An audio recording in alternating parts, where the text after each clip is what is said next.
In this video, I'm going to be going over how to properly change out your furnace air filter, as well as a few things you should know to help you pick out the right one. Alright, so as you can see, there's multiple different sizes and ratings of filters. From a size standpoint, it varies a lot. You've got some that are V-shaped, you've got some that are 5 inches thick. It really just depends on the type of furnace you have. From a rating standpoint, you have either MERV, FPR, or MPR. Now, MPR is microparticle reduction, and it's a 3M based rating.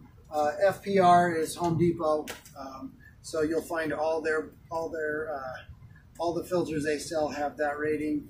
And then you have MERV, which is pretty standard across all filters. If you don't see it on the front, usually you'll see it down here at the bottom. But this is pretty much the industry standard, even though, again, you have some that are Home Depot or 3M. But your MERV rating is pretty much your industry standard. Now, the follow-up question to that is, what do the ratings mean, and is one better than the other? And the answer to, is one better than the other, I would say not really. They all kind of correlate, so if you do a 7 in FPR, it might be equal to a 600 in an MPR, and it might be equal to a 5 or 5 or 6 in a MERV. So I'm going to put a chart right next to me here that kind of gives you how they relate to each other. But really, there's not really one that's better than the other. MERV just happens to be the industry standard. Now, when it comes to what the ratings actually mean, they're all pretty similar. Basically, the lower the number, the less the actual filtration, the better the airflow. So, for example, an FPR 4 might filter a little bit out, but it's going to allow a lot more airflow than a FPR of 10. Again, same with MPR. A lower MPR is going to filter less out. A higher MPR is going to filter more out. But the higher MPR is going to allow less airflow, and a lower will allow more. And it's the same with MERV, really. So they're all kind of similar in that way. Now, most technicians will recommend something in maybe in the mid to low range. So again, it depends on what you buy. If you get FPR, maybe 4 to 7, or MPR 600, MERV maybe 7 or 8. It just depends. Now, if you have allergies, of course, a higher number would probably be better, but it's going to restrict your airflow a little bit more. So it's going to require that you make sure that you manage it a little bit more closely, just to make sure it stays clean. All right, so next let's talk a little bit about maintenance. Now, the reality is that most people don't change out their filters as much as they should or as recommended. Now, every filter will come with a lifespan or up-to date, and usually, so for example, this is a 90-day filter, or up to 90-day filter. But those up-to dates are really set up in a perfect environment. And the reality is most of us don't live in a perfect environment. We have things going on in the house that are kicking up dust and dander, and usually our filter wears out a little bit faster than that. So we really should be changing them out a little bit more regularly than is what is recommended. Now, if you live in that perfect environment, change them as they're recommended. That's fine too. But for the most part, most of us don't. So we really need to identify how often we need to change that filter. The easiest way I've found to do that is just to check it regularly. You might have to take a year and just kind of learn how quickly you go through a filter, check it every once in a while, see how dirty it is, and then if you need to change it out, change it out. But eventually you'll figure out about how long a filter will last in your home. Now, kind of going back to what I said before, of course, the higher the rating, the more you're going to filter out of the air. So again, the easier it's going to get dirty, and the quicker it's going to get dirty. So you definitely want to stay on top of that so that it doesn't get clogged up too quickly. Now, the way to make sure you do that, again, for me, I set reminders for myself. Again, maybe every 45 days to go check it and just see how it looks. I also put the date of install on these. So there's going to be a spot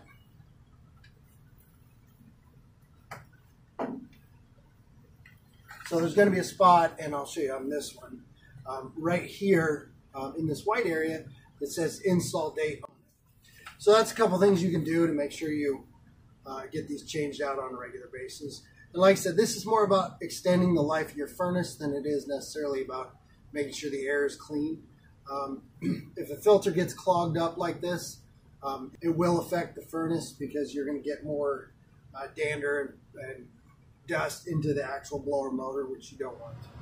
Now, before we can actually install the filter, we need to figure out where it's at. Now, there's only a few places I've actually seen furnace filters. Probably this style of furnace right here is probably the most common one I've seen.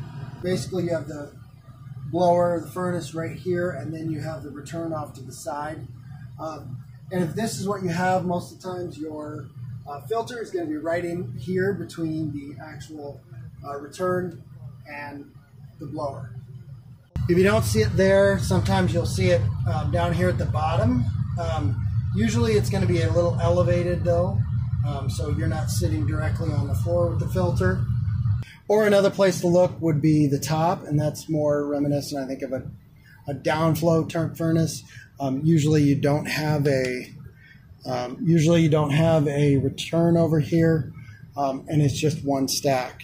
Now, another place that I have seen filters is in a grate, right? So there might be a grate somewhere in the house, could be in a wall, could be in a door. We've got actually a rental unit with a filter that's embedded in the door, because there's no stack return like this. There's just the furnace. So the return is actually the closet. All right, so now that we've located our filter, we can go ahead and change it out. Now, first thing we want to do is we want to flip off our furnace. Now, most newer furnaces will actually have a switch on them, and usually you'll see a junction box here on the side somewhere, and that will, all you gotta do is flip that switch and you actually turn the furnace off. If you don't see that, you can go up to your thermostat and flip it off there, or if you need to, you can always go to your circuit breaker and actually flip the breaker off. Any of those options will work. But you do want to have your furnace off so that, one, it just makes the filter easier to pull out, and two, you don't actually lose any dust or anything into the blower motor. All right, so for the most part, changing out the filter is actually pretty easy. Usually you can just pull it out like that.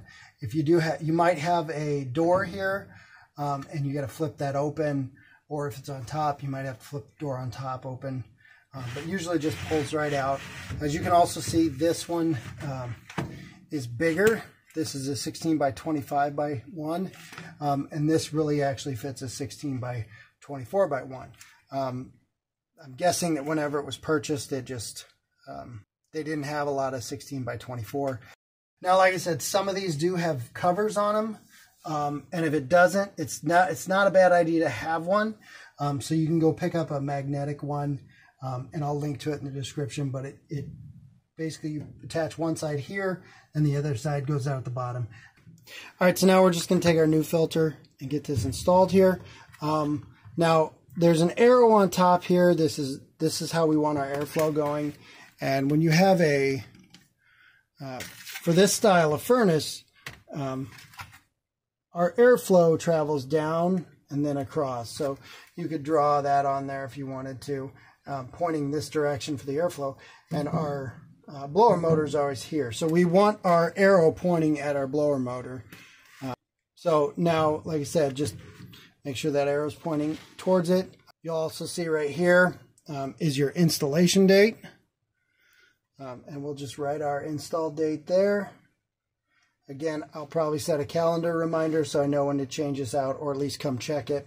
And this one specifically said it would last up to 90 days. Again, I'm probably not going to let it go 90 days. At 45 days, I'm going to set my alert. I'm going to come down and check it and see how bad it's clogged up. So I do want to keep an eye on that. But just put it back in. Again, this one is a little bit big. 16 by 23 by 1. I wasn't able to find that. So 16 by 24 by 1 is what's going to work. Alright guys, as always, thanks for watching. If you're not already a subscriber, make sure you click that link below and become one. And if you found this video helpful at all and you learned anything new, make sure you hit that like button. It helps out with the YouTube algorithm. We'll catch you on the next one.